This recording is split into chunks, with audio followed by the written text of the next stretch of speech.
right, good afternoon, everyone. Thanks very much for your patience today. Just a few things at the top, and we'll get right to your questions. First, as you are aware, Israel confirmed today the death of the leader of the Hamas terrorist group, Yahya Sinwar. We'd refer you to the Israelis to discuss the details, but this is clearly a significant development and a major counterterrorism achievement. As you saw from our readout earlier today, Secretary Austin spoke earlier today with Israeli Minister of Defense Gallant to discuss the reports on the killing of Sinwar and to get an update. I would highlight that when the call occurred, the IDF was still working to confirm Sinwar's death. During the call, Secretary Austin also reaffirmed U.S. support for Israel's right to defend itself and reiterated that the deployment of the Terminal High Altitude Area Defense Battery represents the United States' unwavering, enduring, and ironclad commitment to Israel's security. The Secretary also expressed strong support for the immediate release of all remaining hostages and a ceasefire in Gaza.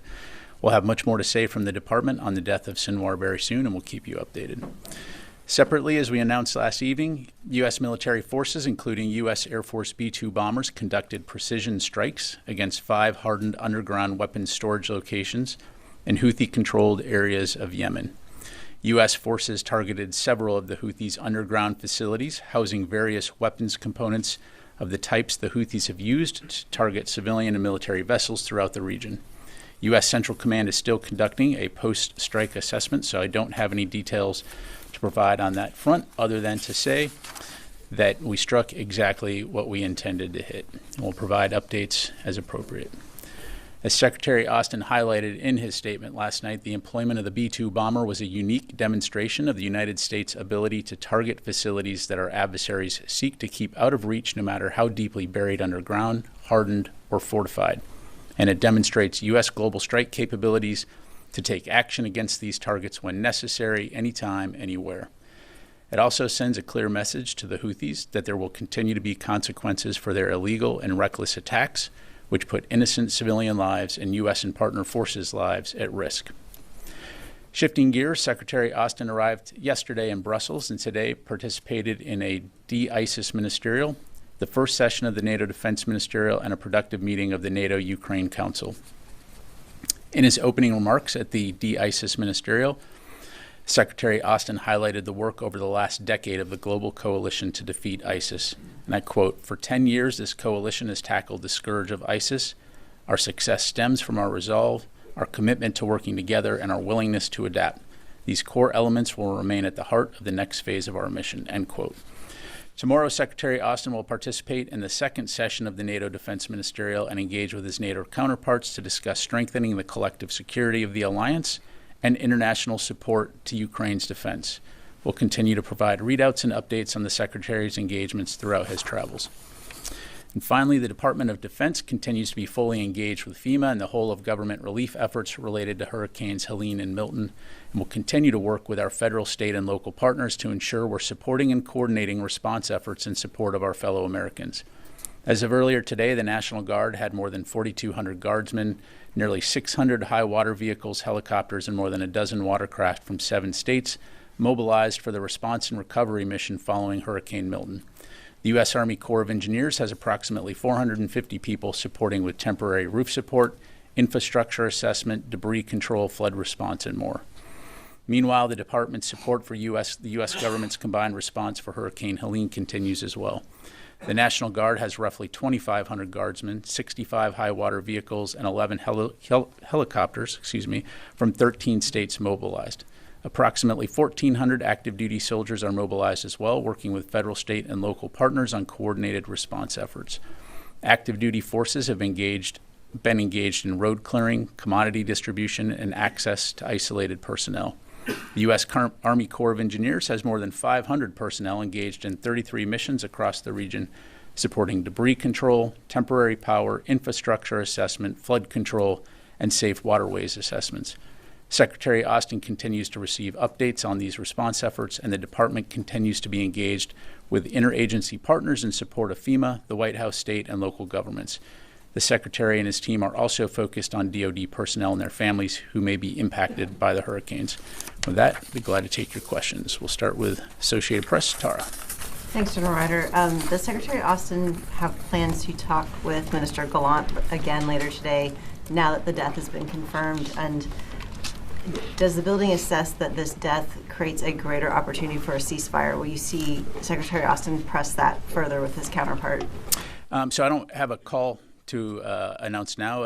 As I'm sure you can imagine, I'm sure Secretary Austin will speak with Minister Gallant at the earliest opportunity. And again, we'll read that out when it happens.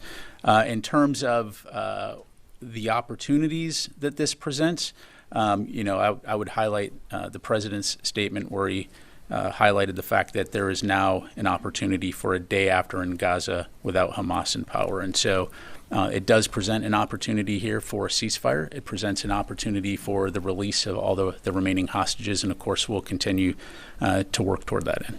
Okay, and then secondly, on the B-2 use last night, is there another aircraft that could have carried the munitions that the B-2 delivered? And if so, why use the B-2 instead of something that was closer to the region? Yeah, so a couple things on that. First of all, in the U.S. military, we have, we have a wide range of aviation capability that can carry a wide assortment of munitions. The B-2 in particular, though, has a large payload, the ability to operate around the world. As I highlighted in the topper, we can strike anywhere, anytime. And in this particular strike, using its unique capability and ability to carry a large payload, to deliver munitions that could penetrate and strike these deep underground facilities that were storing components that the Houthis have been using. Again, it also sends a very clear message that we can strike targets of this nature anytime, anywhere from around the world. Thank you. Jennifer. General Ryder, when was the last time the U.S. had a read on where Sinwar was, and do you still have troops helping with intel sharing on the ground in Israel? Yeah, so I, as I'm sure you can appreciate, not going to be able to discuss specific intelligence. As you highlight and as the President's statement highlighted, we have had special operations forces and intelligence personnel supporting Israel's hostage recovery efforts, advising on their hostage recovery efforts since shortly after October 7. And so in that regard, by providing them this information, the Israelis have been able to go after and look for hostages, as well as find those who have been holding them hostage, to include Sinwar. And in terms of the B-2 strike, had you struck these targets before with other aircraft and munitions and had to go back and use the B-2, or is this a repeat strike? To my knowledge, this was not a repeat strike. Again, this was to go after very specific capabilities that the Houthis were storing deep underground. Was it a response to the 23 missiles that were fired on September 27th at the U.S. destroyers? This was a response to the continued illegal and reckless action that we see by the Houthis. As you know, this is not the first time that we've struck, but certainly these were unique targets in the sense that they were deep underground targets. Oren? One question on Israel, one on the B-2s. Did the Special Operations Cell provide any information or intelligence that was used as part of the operations around the killing of Yahya Sinwar? So my understanding, Oren, is that the short answer is no. This was an Israeli operation. U.S. forces were not directly involved. Again, as we've highlighted, we've had a small number of special operations forces that have been advising the Israelis on hostage recovery efforts. And again, as the President's statement highlighted, that included working side by side with their Israeli counterparts to help locate and track Sinwar and other Hamas leaders hiding in Gaza who've been holding people, to include Americans, hostage since October 7 last year. Can you say whether information or intelligence generated by the Special Operations Cell there went into previous killings of Hamas leaders like Mohammed Deif or Issa or others? Again, I'm not going to speak about intelligence other than to say, just highlight what I just told you in terms of sharing intelligence and information in support of hostage recovery efforts and tracking those who have been holding individuals, to include Americans, hostage. And then just a very quick question on the B-2s. When the Secretary put out his statement last night saying adversaries seeking to essentially place things deep underground in hardened bunkers, you haven't used the word Iran, but that seems a very clear message to Iran and its underground nuclear facilities. Well, as I highlighted in my topper, it was certainly a message to the Houthis and anyone else, potential adversaries that hide things deep underground. It's a message to them as well. Tony. One of the unique capabilities is that the B-2 can carry the massive ordnance penetrator, the 30,000-pound bomb that can go deep, deep, deep. Was that used in the first time here? For the first time? Yeah, Tony, so for operation security reasons, I'm just not going to be able to get into the type of ordnance that was employed in this mission. Again, the B-2 is a very versatile aircraft that can carry a wide range of munitions tailored for the particular operation that it's been tasked to do. And I'll just leave it there. Okay, and THAAD, has the THAAD battery arrived, and is it now fully integrated with Israel's air defense systems? So you saw our statement earlier in the week that troops have begun to arrive in Israel and the components have begun to arrive in Israel. It's going to be fully operations capable in the near future. I'm not going to get into the specific dates for operation security. I will say that it has been integrated into the Israeli air defense as well as our broader U.S. Efforts, regionally to support the defense of Israel. So you think 2 Navy destroyers possibly, or swap data with the Navy destroyers in the Eastern Med for air defense and kind of provide an umbrella? So the way it works is from a theater standpoint. The U.S. works closely with Israel and other partners when it comes to things like air defense to coordinate, to exchange information to ensure that we have a holistic picture and can respond to contingencies throughout the area of responsibility, to include supporting the defense of Israel. Thanks. Let me go to John, yep. And then I'll go to Charlie. Go ahead. Okay. Sorry. Thank you very much, Gerald. This administration has been saying that Hamas have been largely destroyed, and that's why Israel can't agree to a ceasefire. And today the Vice President said that Hamas have been decimated. Would you say to your Israeli counterparts, to the Israeli government, that if they made the decision to agree to a ceasefire today, especially after today's development, that wouldn't be a silly decision militarily, that they can trust that decision? Well, as I'm sure you can appreciate, I'm not going to provide military-to-military advice from the podium to our Israeli counterparts. To your point, Hamas has been incredibly degraded, as evidenced by the killing of their leader, a significant number of their forces, and certainly do not resemble anything close to what they were on October 7. Or the ability to conduct the kinds of operations we saw them. So I'll leave it to the Israelis to talk about their plans as it relates to Hamas. But as I highlighted earlier, and as the president highlighted in his statement, the killing of and the death of Sinwar certainly does present an opportunity. And I'll just leave it there. Can I just one quick follow-up? So as far as I understand, this administration thinks that it makes sense right now to agree to a ceasefire. That's pretty clear, I guess. Again, I'm Department of Defense, so broadly speaking, we absolutely support a ceasefire so that we can ensure that humanitarian assistance is getting into Gaza, that the Palestinian people can see a restoration of security and stability.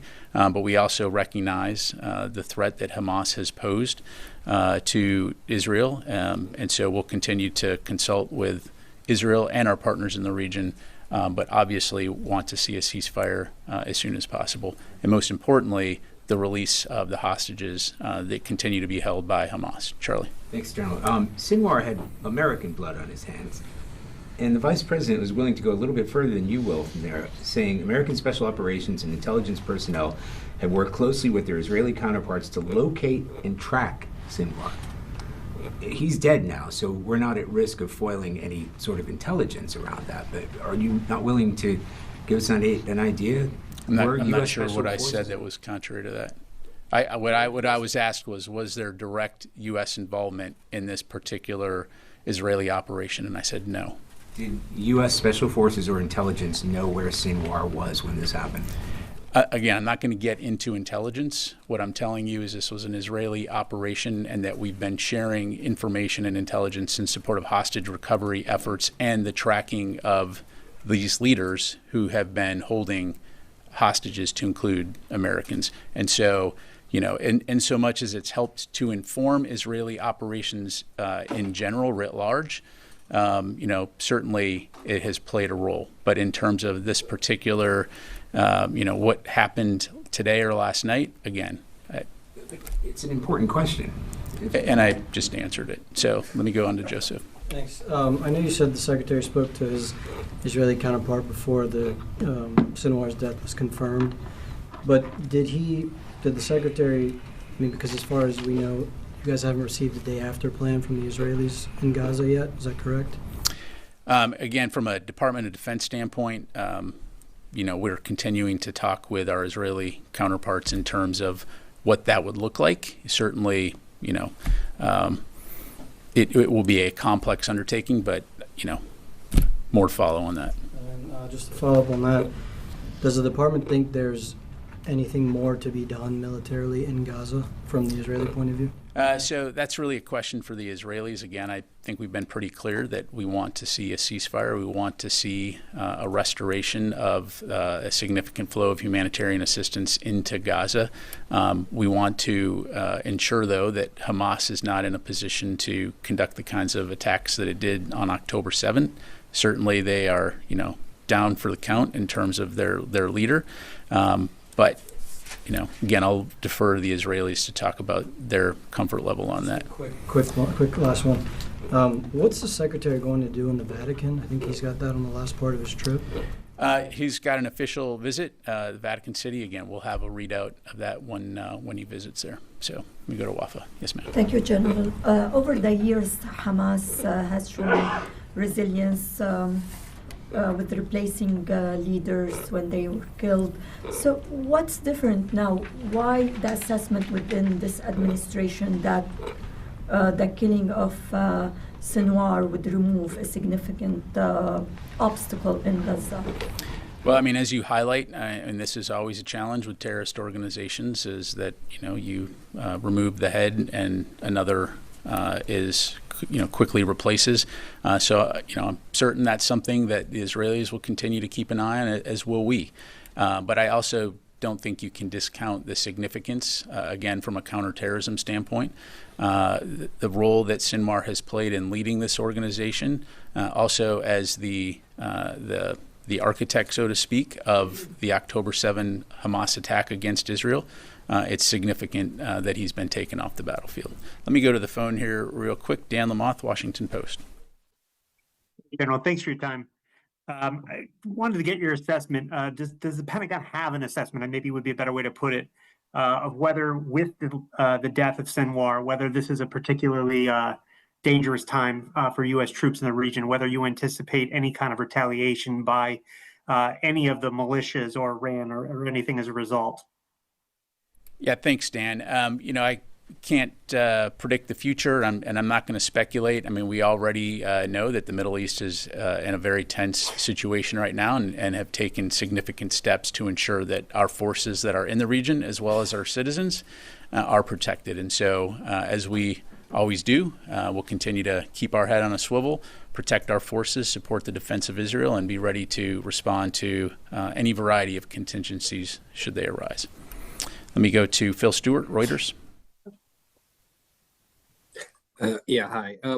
So sorry to go over this again, but I'm a little confused. I thought Sinwar was a particularly vexing target for intelligence, for the intelligence community. And the comments today suggest that you did have a fix on him at some point, and that you may have contributed to the intelligence picture that that led to this operation without U.S. support. So could you just explain, did U.S. intelligence then, are you suggesting U.S. intelligence had a fix on Sinwar? What I'm suggesting, Phil, is that, just to be crystal clear, this was an Israeli operation. There was no U.S. forces directly involved. The United States has helped contribute information and intelligence as it relates to hostage recovery and the tracking and locating of Hamas leaders who have been responsible for holding hostages. And so certainly that contributes in general to the picture. But again, this was an Israeli operation, and I would refer you to them to talk about the details of how the operation went down. Thank you. Let me go to Howard Altman. Hey, thanks. Really appreciate it. A couple questions about Ukraine. One, what is the Pentagon's assessment of how many North Korean troops are in Russia ready to fight in Ukraine?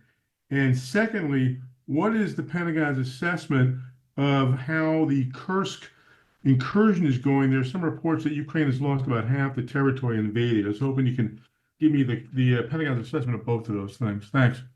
Yeah, thanks, Howard.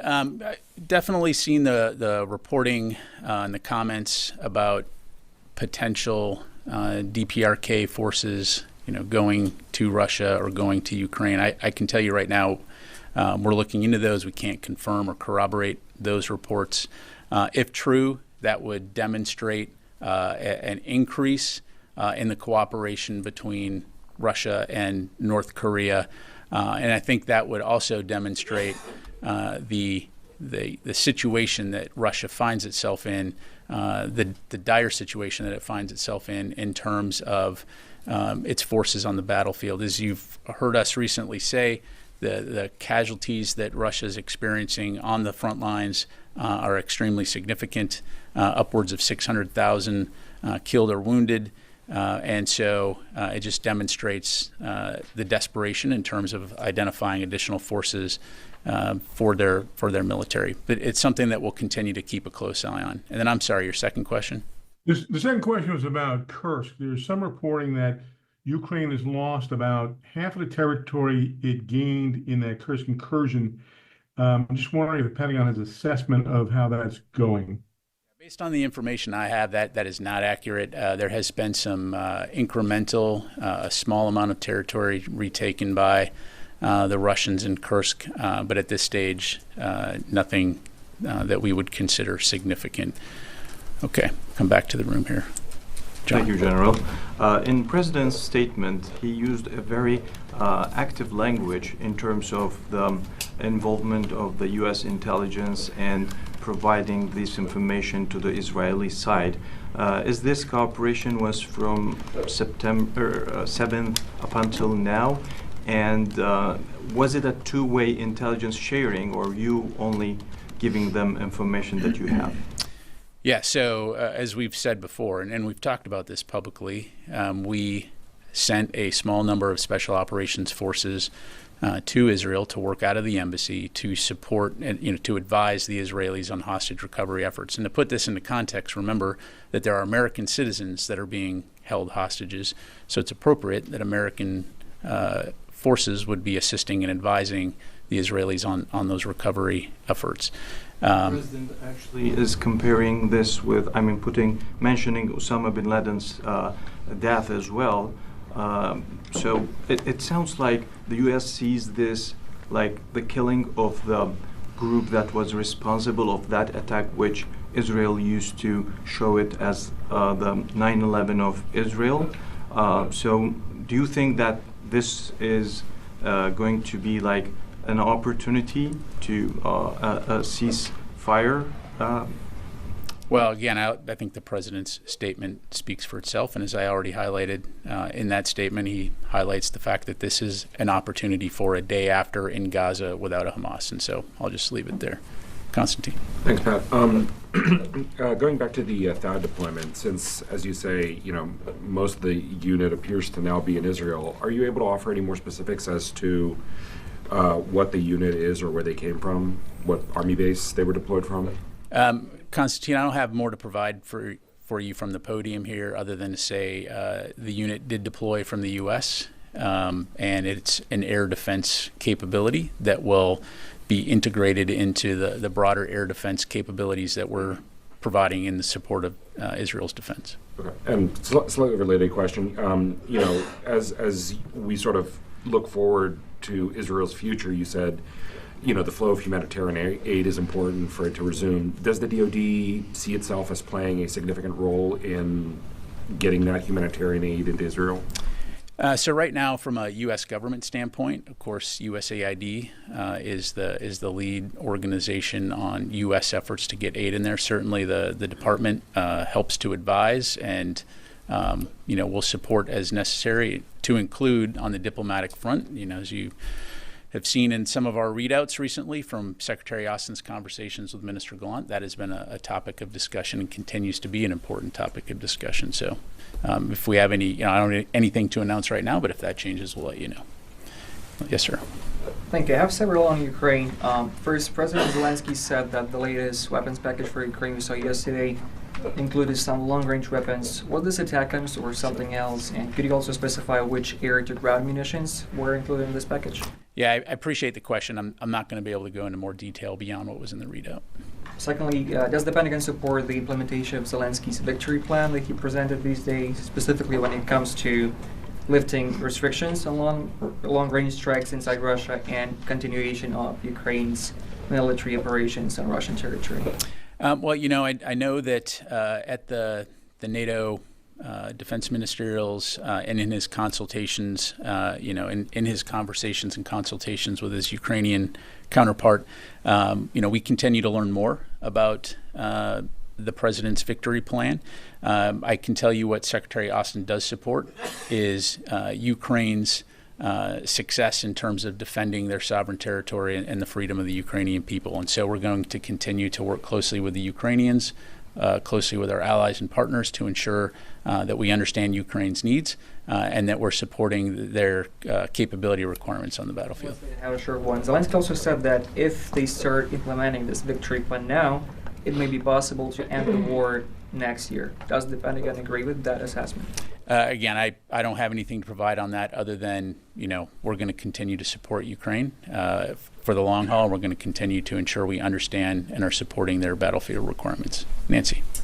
The reports are that there was a tank round that brought down the facility where Sinwar was. Does the U.S. know what kind of tank round and whether it was a U.S. provided one? I don't. I'd have to refer you to the IDF. And then in your announcement about the deployment of the THAAD, one reason that was listed for deploying it was to defend Americans in Israel. I'd like to know if the department is considering also deploying any sort of defense to defend American citizens in Lebanon. I don't have any new announcements to make, but, by virtue of the fact that we have DDGs, destroyers rather, and other capabilities in the region, we certainly, again, place the safety and security of American citizens, whether they be in Lebanon or Israel, at the top of the priority list. And so we continue to work very hard to ensure that all Americans are safe.